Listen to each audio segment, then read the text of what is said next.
Hello, we're back on the campus of Washington Adventist University, where I'm currently teaching as an adjunct professor. For this week in our study, we're going to look at the role of women in the ministry of Jesus.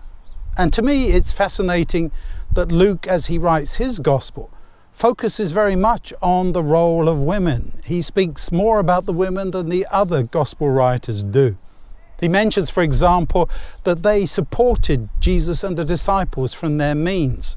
Also records what happened there with Mary and Martha. And that wasn't just an issue of whose duty it was to work in the kitchen at that moment. No, he was identifying Mary as one of his disciples by allowing her to sit at his feet as he taught. This is very important. And then when you think of some of the other women involved in the life of Jesus, we think of Mary of Bethany, Mary Magdalene. Let's think about her for a moment. She owed Jesus so much.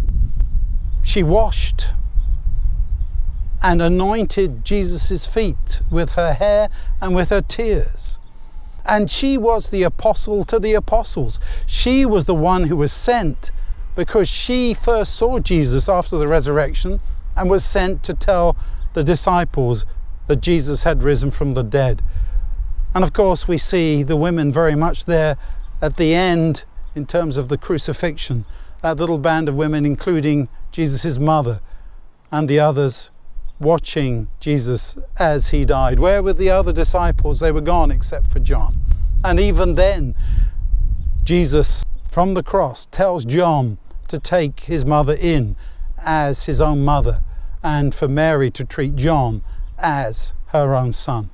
There's much we can learn from studying the role of women in the ministry of Jesus as recorded by the Gospel of Luke. Let's ask ourselves, how did Jesus treat women, all the various women in his ministry? How would things have been different if he was working in our time? What should be the role of women in ministry today?